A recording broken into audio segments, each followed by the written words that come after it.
Hello, everyone, and welcome to the Classroom Critics, our quarantine edition.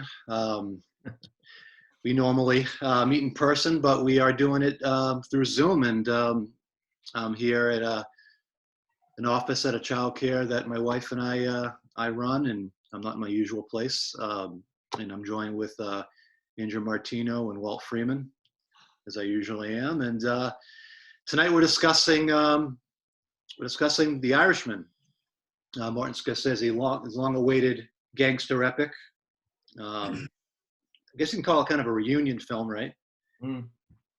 Some call it the third part of the gangster trilogy, along with Goodfellas and Casino, starring Robert De Niro, Joe Pesci, and of course Al Pacino working with Scorsese for the very first time, which is kind of mind-blowing, way overdue. It was released in late November of 2019 after a very limited theatrical release. We'll, I'm sure, get to that, the very unique way it was brought to the public. And, for me, definitely for many film buffs, it was a real event. And, I remember hearing about this a few years ago. It almost seemed too good to be true. I remember actually hearing about this movie 6-7 years ago, and I guess it was in development hell for a while. But when I saw it, I'll kind of put my opinion right on the table. I thought it was well worth the wait. I really enjoyed this film, and but before I really get into the film itself, I don't know. What did you guys think? When did you first hear about this film, and was there a lot of build up in your mind as we got closer, or did it sort of kind of come out from nowhere for you? For me, I like you, I heard about it for several years, and I heard Scorsese couldn't get funding for it, and things were happening. So, or he would do a film and say, "This would be my next film. I'll get to it right after this film is finished," and then things seemed to fall together pretty quickly once Netflix got involved. And then it seemed to, for me, fall off the mat for a while. I knew they were filming it. Some of the stills from the film were being released. And then all of a sudden, the hype to it really built up, that the people involved, the players involved, I think did a marvelous job marketing the film itself. And like you, for me, it was absolutely fantastic. It absolutely lived up to the hype. And for me, I had heard about it, and I think I had forgotten about it. And then it seemed to come out of nowhere, like come together rapidly. And there was just kind of a blitz, and it was going to be dropped and released in a few theaters. And I loved it too. I had some things I want to discuss about it. But just to see Martin Scorsese directing those three actors, and apparently every Italian actor in Hollywood, was tremendous. What do you guys think about the idea of, all our lives, big movie event, and this is true, this holds true for many films that still come out, but the idea of not necessarily going to see it on the big screen, but waiting for it to stream on Netflix. Was that odd for you? Was that new? I mean, did it, I have yet to see this on the big screen. I think it would certainly be a different film to some degree, but what do you think about it kind of being premiered on Netflix for most people? I think it dovetailed with Scorsese's complaint about the superhero movies being these big carnival rides. I mean, that's where the money is, and Hollywood's always followed the money. And so I think it's a statement on movies today that a director of Martin Scorsese's caliber, with actors of these caliber, in a genre that, he's pretty much defined, having to go to a streaming service for funding. In an odd way, though, I haven't seen this on the big screen, but much has been made about the de-aging process and how it looks. I think seeing it on a smaller screen might have actually helped that be less jarring. I didn't find it that much of a distraction because I was so happy to have those actors playing those roles. Mm-hmm. But I think it might have actually helped it a little bit. I can imagine what it would look like, watching De Niro's face in close-up 15 feet high and going, "Ooh, they didn't do that well at all." So, I would like to get to the technology and kind of like the ethics of that, but Andrew, did you saw this on Netflix for the I first time? did. Yeah. So I saw it on my television in my living room. I would have loved to have seen it on the big screen. I love movies on the big screen, and I like that communal aspect to go to seeing movies with strangers. So there is something that I think we lose as an audience when we don't go to a theater to see a movie with people that we don't know. On the other hand, I'm really happy that that there are institutions like Netflix out there that will fund these films that might not otherwise get funding. I like the superhero films. I think they're a lot of fun. But I absolutely agree with Scorsese and Francis Ford Coppola. I don't necessarily think that it's cinema in that kind of traditional sense. I don't think anybody will be, and I could be wrong about this, but I don't think anybody's going to be talking about the Avengers Endgame in 25 years. And they may be talking about this film. Right. I could be wrong about that, but perhaps I'm just a traditionalist. I think, yeah, I too saw it on Netflix, and when you do go to the theater, you know that there's going to be, obviously, unless there's some sort of disaster, you're not going to be interrupted. You're there for the entire duration of the film. With perhaps the occasional visit to the snack bar or the restroom. Yeah, you're there. That you're there. You're entirely devoted to seeing that film from start to finish. For me personally, I was in my viewing experience with The Irishman was interrupted halfway. I would love to have 3.5 hours in my home to watch something from start to finish, but with kids, with Right. a career, it's really tough to make that happen. So I did watch it in 2 installments, and I kind of wonder if that changed the narrative at all. I can only kind of speculate, but that's one difference. There's always the threat of interruption when you're at home, so that's always kind of in the back of your mind. You could pause at any time. You can I've heard of people watching it in 4 installments, 5 installments. So that's just kind of perhaps a new reality when it comes to watching films, for the wonderful work that Netflix is doing by funding such films. There is that, I guess, drawback. Mm-hmm. I wonder what it was about The Irishman that was not what was holding back funding, for that film. What companies were saying, what, Marty, I just don't see it. I don't see people coming to see. Why did Netflix greenlight it where other companies didn't? That's a great question, and I think when we find the answer to that, we discover a lot about Hollywood and it's what's making it move today.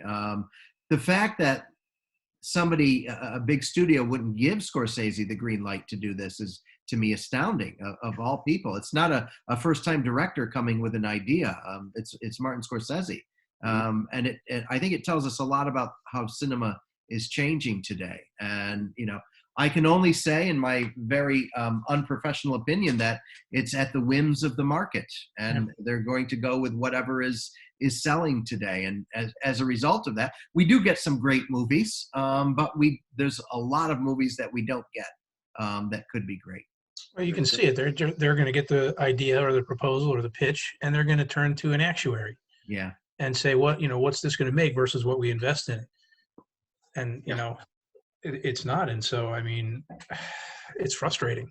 It does. It comes to this point where they're putting metrics against art, and they're going with metrics, right? Whatever the data tells us is where we're going to go. And I know I'm of the belief that data should never dictate what art is or what art isn't. I think we'll, as a civilization, will be poorer for it. Right. Yeah. You think of the investment in time, in money, just to go to the movies these days from the audience standpoint. You're going to drop $150. Yeah. And, it's how many people would see it. Right. It's a different thing. A 3.5 hour movie is a commitment. If you're going to the theater to see that, that you're not going to get the large Coca-Cola and sit through that 3.5 hour movie with that if you don't want to get up. Yeah, if theaters like to turn out customers, and a 3.5 movie means they're going to be there longer for the same price, and And if you think about it, it's a different kind of gangster film, which, getting to the movie itself, it's kind of a confessional, right? It's not, it's very different from Casino in that respect, where it's a more retrospective kind of film. Um, so let's kind of start with the narrative, the way it's told. If I'm not mistaken, it's a frame within a frame story, if you think about it, right? So it starts off, in a very Scorsese kind of steady cam, classic kind of shot. He goes into the retirement home and down several hallways through some common areas, and then we see De Niro's character, Frank Sheeran, and he turns the camera and starts narrating. Mm-hmm. And that's a very Scorsese kind of technique. Most of his films are narrated by one of the characters or several of the characters. And the character of Frank turns to the camera, breaks that fourth wall, and basically starts talking about an earlier time, a couple decades before. And then from that point, it harkens to an earlier period. So it's kind of like a frame within a frame. And the Russell, that they're taking that car trip, and Frank turns to Russell at one of the cigarette stops, and they're looking at this gas station where they first met. And there you go. There's the flashback that goes into much earlier in their life. So, what do you think about that? What do you think about that choice of telling the story in that manner? It's a very Scorsese kind of approach. But what do you think about the narrative, voiceover narrative feel that Scorsese often does? It kind of sucks me in. I really enjoy that approach. What about you, Andrew? I like it. There's sometimes that it feels formulaic to me when I see other directors do something similar. But with Scorsese, for me this worked. It was something that I expected. As you mentioned just now about that first shot, that establishing shot, it's wonderfully Scorsese. Although it's a bit smoother. If you watch his earlier movies, it's a very sort of almost John Cassavetes like, right? That you're walking down the hall with the camera, but this is much smoother. And everything from the music, right? That is setting that particular stage for that particular moment. What I like about Scorsese is he's telling a whole story, but he's doing it in moments, and he's taking individual moments and he's kind of building a mosaic from those particular moments. Right. Yeah.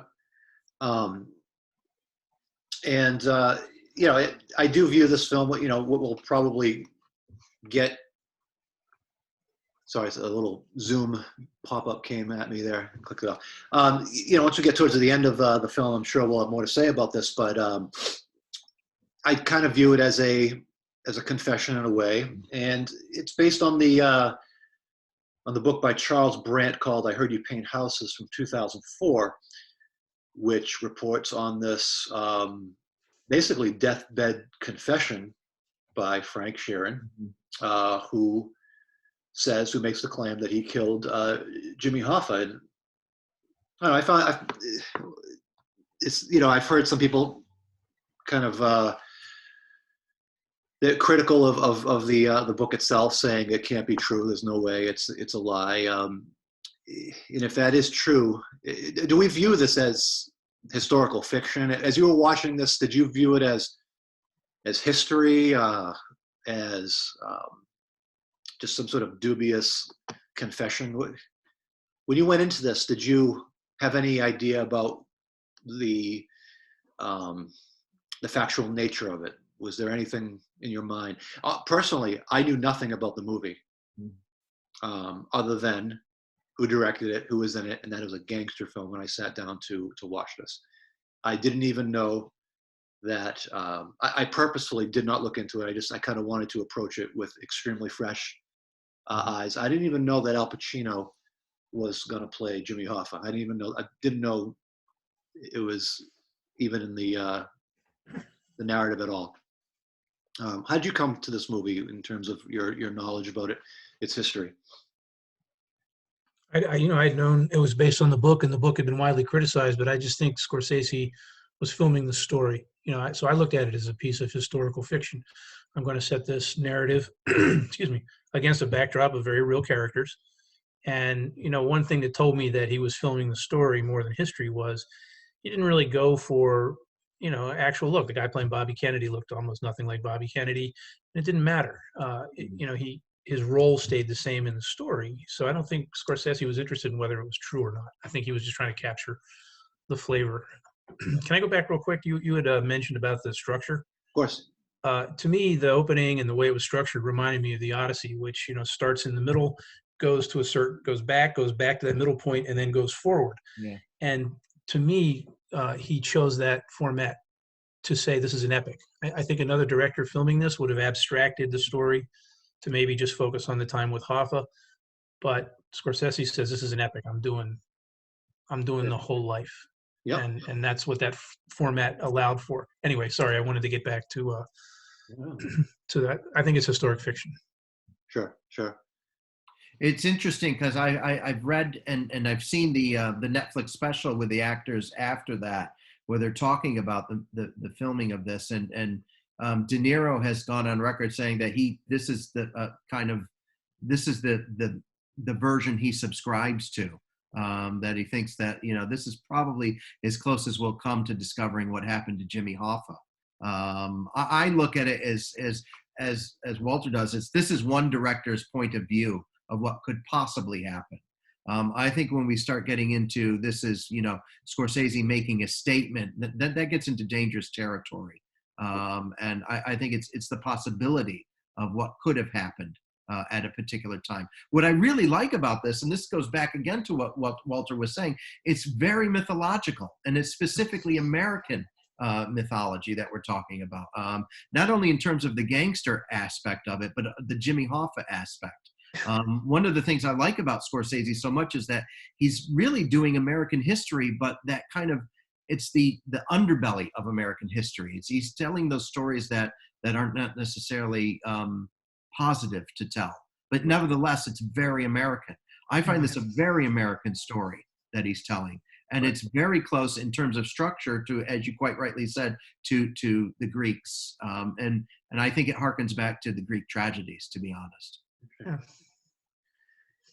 What do you think about Frank Sheeran as a narrator? It kind of prompts a question for me. If it is a bunch of BS, if this is really not how it went down, why do we have every so often these people who make these deathbed confessions that are just absolute nonsense? I mean, I don't know. Dozens of people have confessed to the JFK assassination on their deathbeds. What would prompt this lie? The film seems to go out of its way to show that he did not make a deathbed confession, because the two feds are talking to him at the end. They're all gone. Who you're protecting now? And he's like, I got nothing to say. Yeah. If this was, following that, then there would have been in his life a scene afterwards where he does make this confession, but Scorsese chose not to show it. Right. That's true. Yeah. Yeah, I think I absolutely agree with that. I think that we all try to make myths out of our lives, right? We're in a real sense, and this goes back to David Copperfield, we are the heroes of our own lives. So Frank is the hero of his life. So he is the center of that particular life. So the story that he's telling, it would be obvious to me that he's telling it from his point of view, where he is the hero. And again, we have to use that term very loosely. Yeah. But he's nevertheless the hero. Yeah.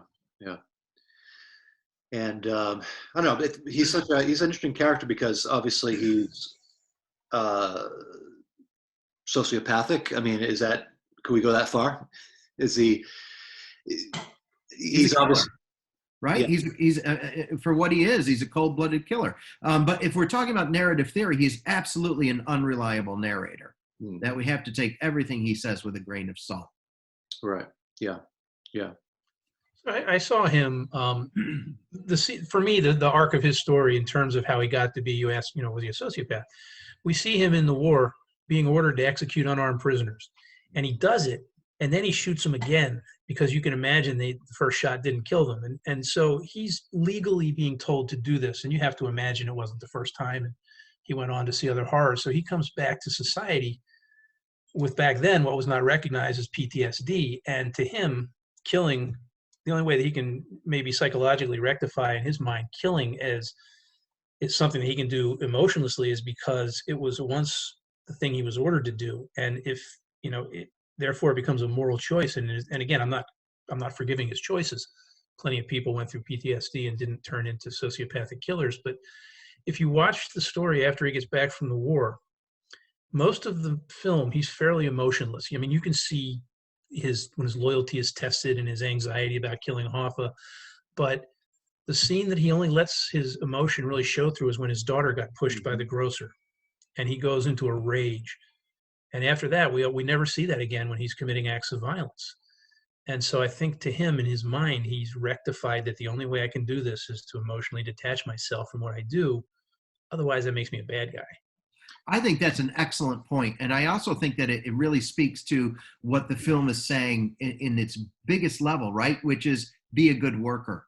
And he says this over and over again, especially at the beginning of the film. It was just a job. I had a job to do. From being a soldier all the way to being this kind of hitman that he becomes, he's just doing a job. And if we follow that logic, then that leads us straight to somebody like Eichmann, right? Who was just, I was told to do this. I was just following orders in that sense. To me, this corresponds wonderfully, and I didn't even think about this till you mentioned it, Walter, is the fact that Hoffa is this union guy, right? Who's saying that we're workers, we're kind of in this together, but we can only be in this together if we all do our job.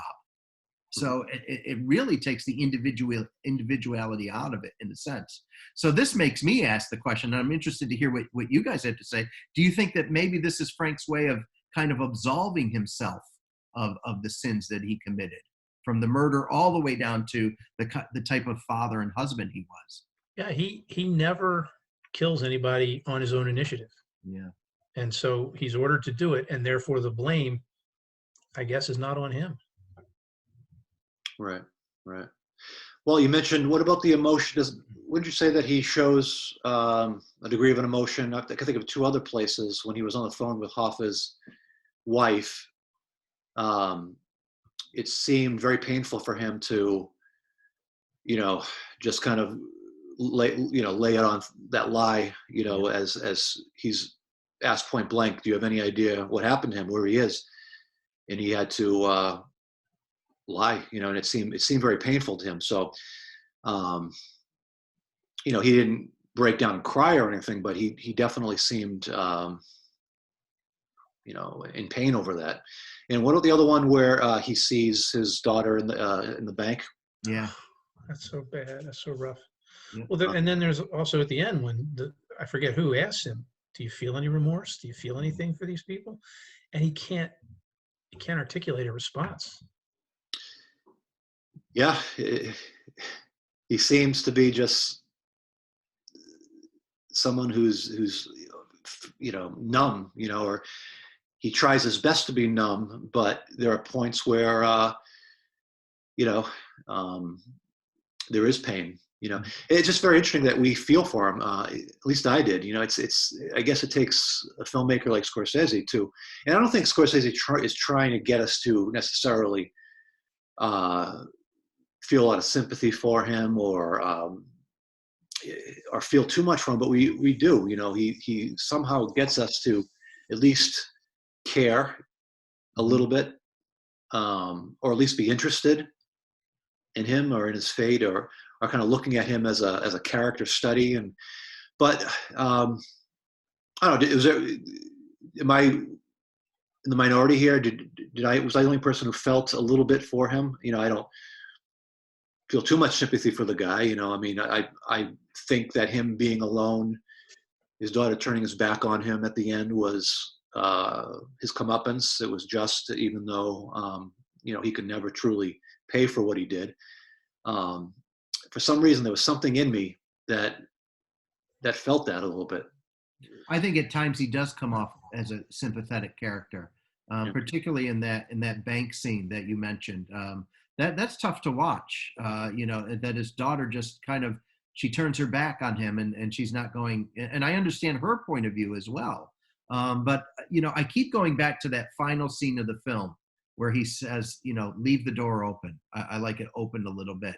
We have this guy who is completely alone, and he dies alone. He dies completely on his own. And at the end of his life, there's, maybe this is the big thing that Scorsese is trying to articulate, that, we only have each other in terms of ourselves. Even at a certain point, even family can only go on the journey with us so far. Yeah. But we take all of, that journey is completely individual in that sense. There's something to me personally that's very tragic about that, knowing that, that we die alone, regardless if family is around the room or not. It's an experience you can only experience individually. Right. Yeah, I think that part of the genius of the film is in those moments, like Andrew was saying, that last shot. We can feel for him despite the monster that we've seen, because we're not him. And that becomes starkly realistic to us, as we do have a capacity for empathy regardless of what we've seen, where he was the other end of the spectrum. He mostly empathized with himself when he had to account to Hoffa's wife, when he had to account to his daughter, when he had to account to his other daughter, when she said, "Dad, we were scared of what you would do. You weren't protecting us. We were scared." That's when he feels it, but no other time. Yeah. Even when he admitted to the one guy, "Hey, that was a bad hit. Mm-hmm. That was wrong. I shot the guy right in the face." Yeah. Yeah. It's like, Andrew, I share your feelings about the last shot, the last scene where make sure you keep the door open. We got to remember that he asked the priest, or the priest told him that it's almost Christmas. Yeah. And there the guy, there he is. And, the door's open. It's, figuratively and actually kind of literally that, it's the hope that maybe his daughter will come. But we know she's not coming, And getting to your point, Walt, I mean, I think there, for every parent, there is that sort of anxiety. Obviously, there aren't many men like Frank Sheeran, but it kind of goes to show that there are things that you can do to, decimate relationships, past the point of forgiveness. There are, in most relationships, unpardonable sins that will, there's a point we if you go past it, there's just not going not going back. And when you finally discover that, man, I really screwed this up, it's too late. It was too late. I think that's a great point for me in rethinking this film. Right, this is where the tragedy in the Greek sense for me comes in. That Scorsese is absolutely examining how far does a father have to go to alienate his children without abusing them or in any which way, right? Because for all intents and purposes, he was a good father, other than he was a killer. He treated his children well, but he had this other life that he could not keep from them. And to me, that's the tragic aspect. Yeah, he was a great provider, no doubt. Yeah. They didn't want for anything, and but parenthood is more than providing. And that's the scene too, where they're bowling, and his daughter, several times scenes they show, she does not like Joe Pesci. Yeah, she likes Hoffa. Yeah. And Pesci he doesn't have any kids, I don't think, that is shown in the film. Right. And he's kind of between those two. Hoffa, the family man, Buffalino, yeah, the crime boss, and he's right in the middle. Right. For me, those were the most uncomfortable scenes to watch, because I thought something bad was gonna happen out of those. And I think that's a testament to Pesci's brilliance as an actor, that he could play that up in such a non-Pesci way, and at least for me, make me cringe inside, like, oh, this is coming, and it never got to that point. Right. Yeah, his daughter was she was able to detect monsters. Yeah. She had that that sense, and she she saw, and she judged correctly that at least as it's portrayed in this film, Hoffa was in his heart of hearts a good man, and who did brutal things, but he was by and large, a loyal man. Corrupt, obviously, comes off as corrupt in the film. He wasn't, glamorized at all, but at in his heart, he was someone who cared about his cause. Power hungry, of course, but he was loyal, and he was very, very principled. However, she sensed correctly that Russell Buffalino was a monster, and I think that comes out for me in a few scenes where, particularly at the end, for me, one of the most powerful. It's a very short scene, but very powerful scene when they're in the prison. Oh, I know what you're gonna. I love this. Yeah. Yeah. It's just again, it's one of those. It's a scene that echoes other scenes in the film where they're having to sit down and literally breaking bread, dipping it into the wine, and but here they are in prison, breaking bread, dipping it into grape juice, and they get to talking and they start reminiscing. They're looking at everything backward. And it reminds me of the quote. Andrew, you might know who said this. Life is something that must be lived forward, but it's only understood backward. Yeah. And here they are looking back on their life, and you would think that at that time, so close to death, so weak, Joe Pesci's character clearly has some health issues. They start talking about Hoffa, and he comes up in conversation, and Russell starts saying, he was a good guy, good family, but when it comes down to it, I chose us over him. And then he put the declaration on the table, F him, when it comes down to it, F him. And it's like his, he showed some humanity there. And just when you think that he's, going to soften and perhaps even regret, no, no regrets, F him. It had to be done, right? Yeah. Exactly. And Frank was he just sort of nodded, he didn't have, he was still sitting at the table with his boss for all intents and purposes, Do you think there's a little bit of cruelty there with Russell? And if it was Russell or somebody higher than Russell that had Frank do the job? Yeah, there's a reference line where he said, "I had to put you into this, Frank, otherwise you would have tried to stop it." Yeah. But I think there's an unknown. Wasn't it Harvey Keitel's character who was really controlling Pesci, or was that a Yeah, that's how I understood it. He was the bigger boss of if not all of Philadelphia, then South Philly for sure. Right. Yeah, I felt that's perhaps one of the points in the film where I really kind of felt for Frank, because if Frank had any true relationships in his life, it seemed it was with Jimmy Hoffa. I think he generally cared about him, loved him. But then you ask yourself, well, did he really? I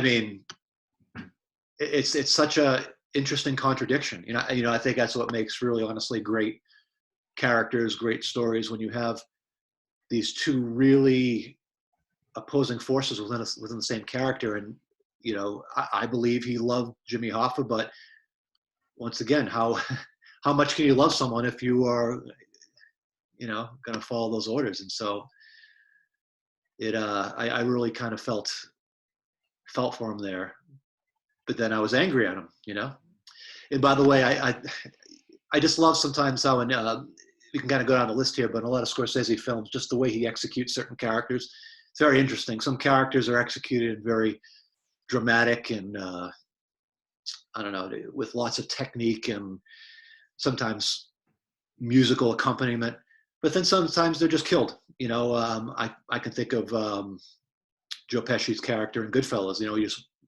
you remember when you first saw that, it's like, whoa! They walk into a room and he gets shot in the head immediately. Yeah. No music, no swelling, no suspense. Bam, dead. It's kind of in a similar way how it happened with Hoffa's character. I mean, you kind of saw it coming, but there was no music. There was no, not that Scorsese would stoop to this, but no slow motion or interesting angle. It was just bam, in a morbid groan. That little noise that Pacino makes when the first bullet goes in, that haunted me. Yep, that's what happens. I guess I hear that's when you die suddenly, whether it's that blunt force trauma, your body just sort of lets out a last protest. Mm-hmm. And that's what happened. And then he went to the morgue, and it was incinerated, and that's that. Kind of anticlimactic from all of the mythology that surrounds Hoffa's death. What happened to his body? Well, he's underneath the end zone at Giant Stadium, or something a little bit more romantic than how he actually ended up. But for me, it's much more plausible how they did it in the film. And he sensed it. He smelt it. Yeah. He didn't. He smelt a little bit too late, but yeah, he didn't get to where he was unless he had those instincts. But right. Again, he was fooled in the end. Yeah. And it's I keep coming back to tragedy, and I'm now switching from Greek tragedy to more Shakespearean, but it's the betrayal of a friend, right? That in the end, it's the friend who betrays him. That's true. That's right. Yeah, it's excruciating. It's a theme that I find compelling, and it's so counterintuitive to what most people think is loyalty is one of the most important attributes, and he didn't really have it. In Hoffa, as portrayed in this film, would have had loyalty all the way to the end for Frank if the tables were turned. Yeah, it's very, very sad. I don't know. One thing I wanted to mention and bring up, I thought this film was very funny. I mean, we've been talking about a lot of the darkness and but I don't know. There were moments in this. I mean, more than moments. There were scenes and characters that you can almost portray this, call this on some level a dark comedy. Oh, yeah. I mean, I laughed out loud at many scenes that, on the surface, if you were to describe the scene, the setting, it would not be funny, but it kind of is. Some great. I'm thinking about that great scene with Harvey Keitel when they bring De Niro into that scene, and do you know who owns the laundry? And De Niro goes, "Who? I do." Okay, who? And no, I do. I own it. Harvey Keitel plays that.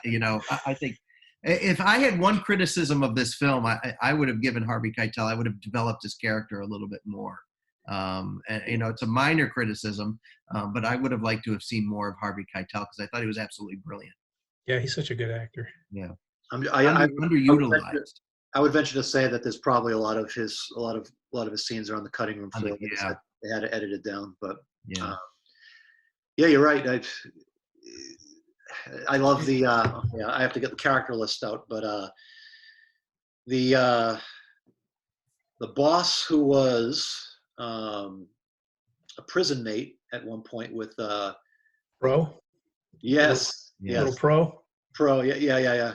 Who shows up to the meeting wearing shorts? Yeah. Yeah, that's. I mean, that's Tommy Pro, I think. Yeah. Oh, it seems hilarious. I love how Hoffa just the fact that he was so religiously devoted to the idea of being prompt and on time. Yeah. At the beginning, before we actually meet Jimmy Hoffa, when De Niro's character is brought in, because he was suspected of conspiring to steal, truckloads of meat. He's brought into the lawyer, Ray Romano's character, and they're asking him, these questions, and one of the questions is, "Have you ever been late?" He was basically asking him, grounds for firing. Here are the grounds for firing. You have to answer these questions honestly. Yeah. The very first one was, "Have you ever been late to work?" So it's like it's a Jimmy Hoffa kind of little quirk there. And then when he shows up late, the Pro character at that Florida meeting, it's absolutely hilarious. Shows up for me, the scene, all of his humor. The humor really stood out the second time I viewed the film, because the first time, Scorsese imbues it all with a sense of dread. Like there's so much subtext to what these guys say to each other. But the scene that really makes me laugh was when they're driving to kill Jimmy Hoffa, and they have the argument over the fish that the guy had in the back seat of the car. And even then, there's an element of danger because De Niro thinks he might be being set up for a hit, so he doesn't want to sit in the front. But then the guy just won't let it go. I want to understand this in case I got to explain it to anybody. Yeah, and then Jimmy Hoffa comes in the car, and of course he's the expert when it comes to everything, right? So he's like, you know, you want to put your fish in the trunk or whatever, or wrap it in paper. He knows all about it, right? And then Hoffa says to what was his name, Sally Bugs. He says, "Can you see through those glasses?" Yeah.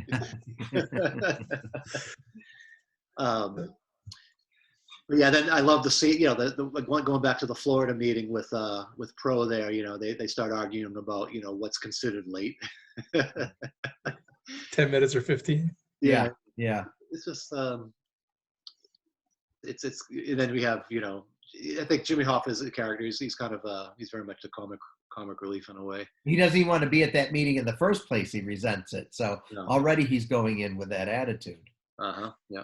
I think personally, this is one of Pacino's. I know his performance is bombastic, but it's also very nuanced. Whereas I think he had kind of gotten into self-parody for a little bit after the Booyah role, but this really brought him back. I mean, yes, this was a bombastic performance, but he played those notes so nicely. You could see the ambition and the thoughts that were driving the man. Oh yeah. Yeah, especially when he's taken aside by Russell at that event. Yeah. And for the last time, he's trying to plead with him to comply. And the way Pacino portrays that, you can just tell that within his character, he was Russell was asking for the impossible, you know, and he was not going to bend for anyone, even if it meant getting killed over. He just wasn't going to be told what to do. Yeah.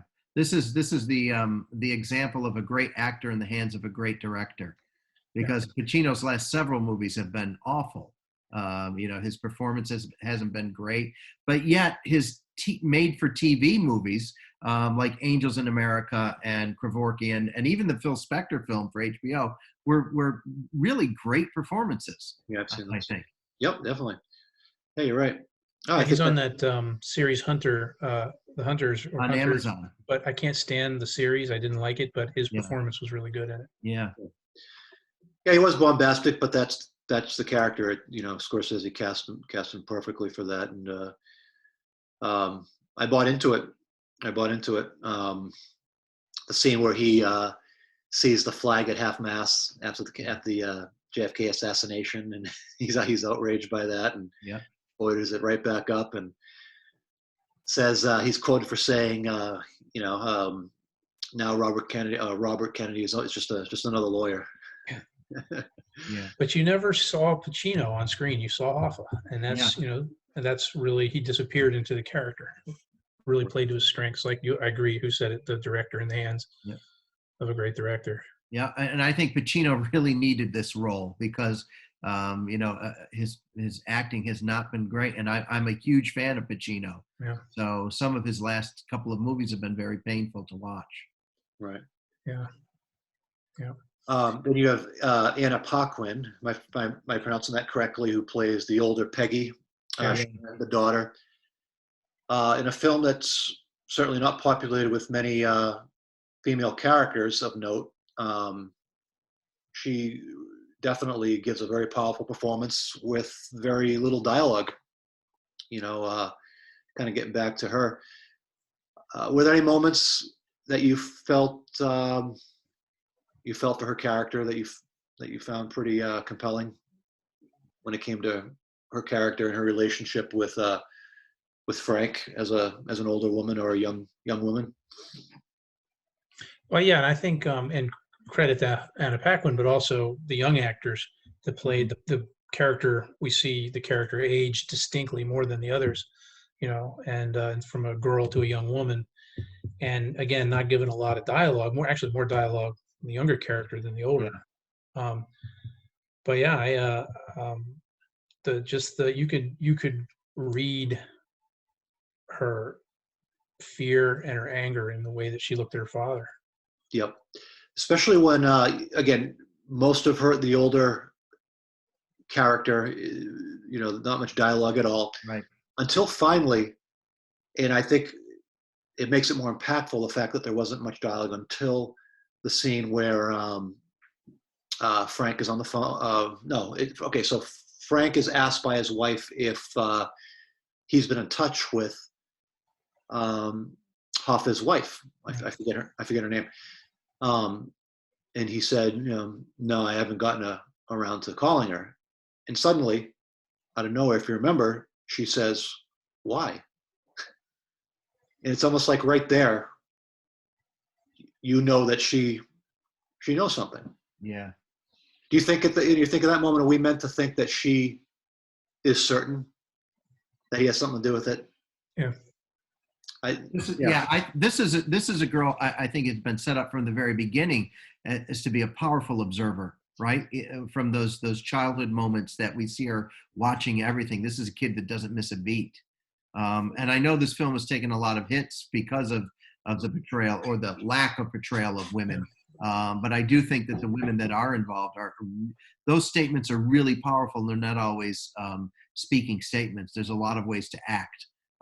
Reading lines is just one of them. And I think it's, the female characters, although not as developed as they might be, are still powerful characters.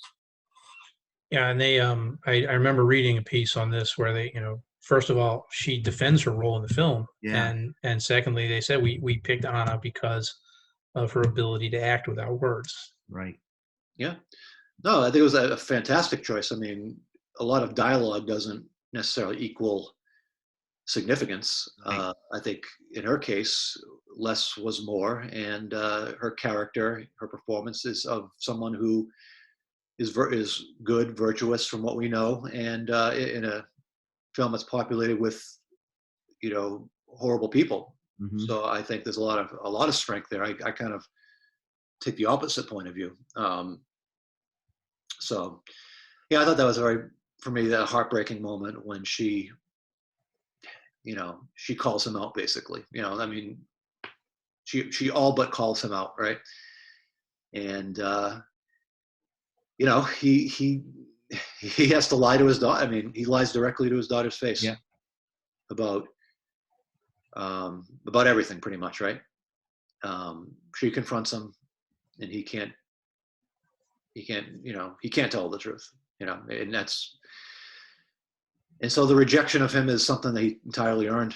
Mm-hmm. And that's his going back to the Greek tragedy thing. If he does have a tragic flaw, what would it be? Frank, yeah. I mean, can we narrow it down to one thing, like we would with, let's say, Oedipus or Lear, or is it too complex for that? I mean, is subservience a flaw in this case?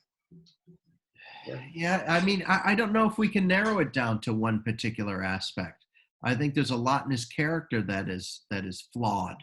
But isn't that what being human is? I mean, we are flawed as a species in a way, and Frank is just a manifestation of not everything that we do, but certainly things that we are capable of.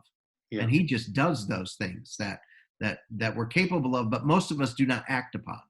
And I really believe that. I think we're all capable of doing evil. We just don't do it in a way. Maybe I reserve the right to change my mind on that. But sure. There are aspects of characters that are human that, this shows Frank is incredibly human in a way. Sure. And his daughter actually comes off as kind of less human because she's less understanding in a way. And that is in no way a criticism of how she feels. Yeah. It's more of an observation of that relationship dynamic that's going on. Yeah. Oh, you're right. I agree. I mean, we do have the capability of being evil. Fortunately, most of us are raised to to keep far from that. But if we didn't have that choice, then doing good wouldn't mean as much, would it? Right. Right. And hold on a second. Another thing popped up. Can you still hear me? Yes. All right. Good.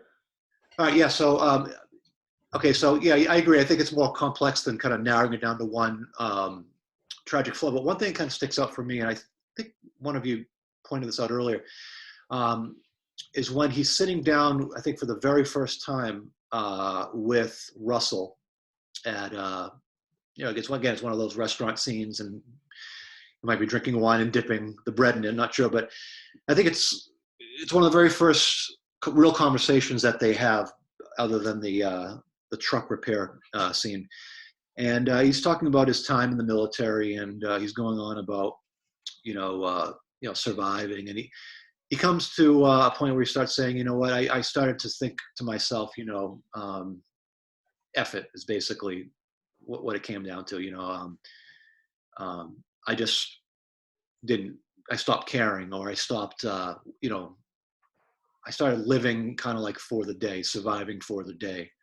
And I think actually Russell's character did say, he said something in Italian, and then which basically translates to F it, And I think that might have been kind of his approach to life, where it's just living life so, I'm trying to think of the term, but it's kind of like a day-by-day existence, living to survive, Mm-hmm. and kind of having a reckless approach, to the point where, again, human life doesn't necessarily have much worth or value, even his own. Yeah, I think you're absolutely right, and it's really interesting that that scene that you're referring to is played out where they're both speaking Italian, right? So it's where they kind of come together for the first time. Yeah. So really, basically, through this conversation we're having tonight, for me, the film is all about friendship. So if we're talking about the tragic flaw, then it's about friendship and the ability for us to really connect on that kind of level. Right. If you listen to the dialogue, Pesci always says, we have a problem with our friend. Everything is our friend, right? And so this is really about the politics of friendship and what that means. And maybe Frank is somebody who is really incapable of being someone else's friend. I wonder if a boss higher than, this is just total hypothetical, if a boss higher than Russell came to Frank and said, you have to eliminate Russell, would he do it? Yeah, he would, absolutely. Yeah. To me, again, and I made this point earlier, Frank never left the war. Yeah. And he right. just, and he had the relationship with Russell the same way a loyal soldier would have a relationship with his commanding officer. There's a love and a respect, because even in jail, even when the power was all gone, he was still deferential to Russell. And that's not saying there wasn't also love and friendship there, but it was born from that hierarchy of command that I think he never left. And that's exactly precisely my point. If there is that hierarchy command, is true friendship possible? Because for me, friendship is on equal terms, right? It's on an equal playing field. Yeah. So if there is a hierarchy, then there's always going to be, and we know this because we've all been in those situations with our own social circle, there's always a kind of dominant personality at play. And we see how that kind of plays out. But with this, it's those lines are very established. Who is going to be the leader? Who is going to be the follower? And it's clear that Frank can only be a leader up to a certain point. Right. Not to mention, the hierarchy had to do with whether or not you were Italian as well. Yeah, exactly. And so Frank obviously was the Irishman, and he couldn't even be a made man. Right. He's the hitman. Yeah. Yeah, he's the associate. So he was always going to be held at that level. So another thing I wanted to bring up, kind of switching gears a little bit, but using the Irishman as kind of like our springboard. I'd like to bring up kind of like the ethics of CG technology, computer-generated imagery, which this film relied upon greatly. And if that technology was not possible or something that was in the budget, it wasn't gonna happen. We have characters who are all three of them are in their 70s, right? Mm-hmm. At least, I think they're pushing 80 at this point. So you have three central characters who are who had to play. I think at his earliest age, I think Frank Sheeran was in his 30s or 40s or something like that. So if they were younger men, if they were in their 40s, obviously you can age them fine. but it took computer-generated imagery. And Walt mentioned earlier that this was a stumbling block for some people. For me, it wasn't. I don't get hung up on that. Believe me, I could point out why it's flawed if I really want. I mean, for example, you have a 40-year-old version of Frank's character. And the face is smoothed out, but you can't necessarily alter the frame or the movements. I mean, maybe you can, but they didn't. So you have Frank Sheeran's character beating up the guy at the corner store. Yeah. And he looked like he was sore as hell doing it. He looked like an old man doing it. Yeah, when he climbed the rocks to throw the gun in the river too. Yeah. Yes. Oh yeah, that's how I climb rocks. Yeah. Yeah, when he was throwing the guns into the bay. Yeah. He looked like he had Tommy John surgery the week before. But again, I'm okay with that. I'm fine with suspending my disbelief. But then, I kind of want to bring it over to other things too. I mean, sooner or later, and it's already happened, on some level, we're going to have computer-generated technology bringing old characters dead characters to life again. We've already done it. We've seen it with Peter Cushing in one of the Star Wars episodes. Exactly, yeah. Right. And I don't know about with you. Okay, well, I heard they're doing if they've done it, or it's another film with James Dean as a character. I heard that too. Yeah. I can't speak much to it, whether it's a film that's out or not, and I'm sure that's blasphemous. Someone listening to this will know exactly. But how long before we have the Marlon Brando estate releasing his likeness for a new Godfather film? No. Are we going to see another a Bogart movie, Casablanca 2? I don't know. A Beautiful Friendship. I mean, there's a part of me who would love to say I'm ethically against it, and I, on the one hand, I am, but there's another part of me who says I'm fascinated by that idea. I was pretty impressed and interested in Peter Cushing in the Rogue One film. I thought that was pretty interesting. Carrie Fisher's character, Princess Leia, was there at the end. So I'm more against it than I'm for it. I don't want to say I'm for it at all. I'm just kind of curious about it. There's like a curiosity about it in my mind. For example, if the Beatles toured, if their holograms toured, I'm not going to tell you I'm not going to buy a ticket to that show. Right.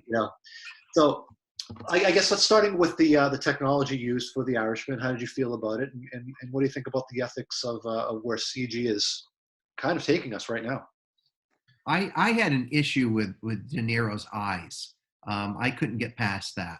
And I just watched it a second time, and again, I was fixated with the artificial aspect of his eyes. Beyond the movements and that seemed a little mechanical to me, but it was the eyes. Now, I can get past that. I can suspend disbelief and move past that. But I did have an issue with it, and that was a major problem I had with this particular film. Yeah, I mean, when they use CG in superhero movies and things like that, for me, it takes away any real stakes in it. I can see a Thor gets punched 1,000 times by the Incredible Hulk, and I know he's not feeling any real pain, Right. and it never seems to do any lasting damage. But using it like this, to me, I mean, again, yeah, you have to suspend disbelief. I was actually watching Stagecoach not Stagecoach, I'm sorry, The Man Who Shot Liberty Valance the other day. And, they had to significantly age and de-age Jimmy Stewart in that. And It was a little artificial, but it worked. The story was good. And the same thing here. I got distracted a few times. I'm like, oh, yeah, De Niro's very old. He always holds his mouth like this now. He didn't do it as pronounced when he was younger, but to me, for this film, if I wanted to see De Niro and Pesci and Pacino telling the story, I mean, De Niro and Pesci, then there had to be some artificiality to it. And I was able to get past it. But as far as bringing folks back to life, I mean, you're talking about James Dean, the Beatles. These are people that had incredible control over their performance and their legacy in a sense. I mean, I know Dean died young, but they would be appalled to think that they didn't have that kind of control over how they're going to be used. Yeah, I agree with you. I have to think that the only reason their estate would agree to this is because there's money in it for the Yeah. estate. Yeah. For me, there's no artistic value in that. Sure. Yeah, there's technological value, but not artistic. Yeah, and it's interesting to see what they could do, but it's the same as seeing Carrie Underwood sing with Elvis, right? And all of those kind of duets with a hologram. It's I have profound issues with that. In this too, I was reading that they didn't do the traditional dots on the face, but that they also there was a lot of physical coaches with the actors to say you moved too old for this. Really? Yeah, there was a scene where Hoffa was getting up out of a chair when he was supposed to be younger, and they made him do it. I don't know how many times. Huh. And they even tried to. So there's still acting involved. Yeah. And I know you can say some CGI actors like Andy Serkis as Gollum and act, but I don't know. The line becomes blurred. And they're alive, so they have control over whether they take that part or not. Yeah. But somebody like James Dean, who has been dead for decades, their estate, legally they have the right to do that, but ethically, do they? I think that's the question, Bill, that you're asking. The original question. Yeah, I mean, it presents the filmmaking is going. It's going in so many different directions right now, and that seems to be one of them. And I don't even know if it's a question of if it's ethical. It's not a question of if, it's when. I mean, Right. it seems to be happening, and yeah, certainly as the generations kind of go by, they're not going to have necessarily as much certain estates aren't going to have as much loyalty as previous generations who actually interacted and had relationships with the legends, the celebrities. So, Right. And how long before we see Bogart selling Chevrolets? Oh, where does it end? Yeah, yeah, absolutely. It's disturbing. But yeah, I think the way it was done in The Irishman, even though it wasn't flawless, there were scenes where you were reminded that you are watching a CG effect here. It wasn't overdone. In fact, there's a wish I can give you the exact. Maybe I'll email this out, but there's a YouTube video where another company did the same effect. I'm not sure what technology they used, but they basically redid what was done in The Irishman in some scenes, claiming that they could do it better. And honestly, when I saw it, they aged, or they de-aged, I should say, the characters better than what's in the film currently. So when you see, what's that? There were two superhero movies where they de-aged Kurt Russell for the beginning of Guardians of the Galaxy 2, and I forget which film Robert Downey Jr. de-aged, and it was flawless. Yeah. It was stunning. I mean, I actually thought that they somehow dug up old footage of Kurt Russell Really? for that scene. And if you ever get a chance, I'll show you that clip. I know you don't. It was really amazing. There was one with Will Smith too, right? Where there's a younger version of himself. That's right. The problem is Will Smith still looks the same, so it didn't take much, I don't think. Yeah. But yeah, guys. Well, I wonder when actors now are going to have to say, leave in their wills, don't. Yeah. You can never recreate me once I'm dead. I'm sure that's taking place now with a lot of things. Yeah. I think though, because CGI is supposed to be this like grand golden way to show us things that we've never seen before. But think about the films that were great because they had to deal with their limitations, like Jaws or The Birds. Right. They had to work around flawed technology, and it turns out that contributed to the making of masterpieces. Right. Especially what Hitchcock and Wells did with lighting alone. And the German expressionists, with very little money, but with great lighting technique. Right. Yeah. No, I think there's something within you. You may, even people who don't necessarily care or know necessarily what they're looking at. There's something within the mind that knows that something's fake when you're watching it. You don't necessarily know it, but you feel it in some way. It feels synthetic to you somewhere in your mind. So I think people get more tasteful with it. It seems, for the Star Wars films, for example, obviously they use a ton of CG, but they have been, to my knowledge, been kind of using a lot of real sets and physical elements as well. So rather than the prequels where it's just actors in front of a blue screen and Right. it ends up looking like a video game, which we should do. We should, I think we should do perhaps a, I don't know, Star Wars prequel podcast at some point. I think I'll be sick that day. I can't stand those films. I like things in them, but Yeah. That actually, you're right. That would mean rewatching them, and yeah, that's true. So scratch that idea. So I'd rather watch Red Letter Media deconstruct them than actually watch the films themselves. If you haven't seen that, have you seen those, Andrew? The Red I Letter have Media? not. No. They're pretty profane, but they're pretty good analytical deconstructions of those movies. Real. Okay, I'll have to check it out. Yeah. All right, guys. I think on that note, we'll bring this quarantine special to an end. Hopefully, I think we'll be able to do a few more of these now that we're sort of confined, and we'll hopefully be able to do these more often. But thanks, guys, for showing up virtually. Walt and Andrew, it's been great. Thank you. So this is the Classroom Critics podcast. If you could please chime in and let us know what you think about The Irishman. If you want to chime in with any of your opinions, please go onto our Facebook page and perhaps rate us on iTunes. And actually, this is going to be our very first video cast as well. We have a video file which we're going to upload on YouTube. So we're hoping that you'll get to finally see us in our glory. No CGI here. No CGI whatsoever. Works at all. Right. And please let us know. Please join in the discussion. We were trying to get this. We're trying to get discussion rolling on some of these classic films that we're talking about, and we'd love to hear from you. So, with that, thank you for listening and watching, and we'll see you on the next episode. Take care.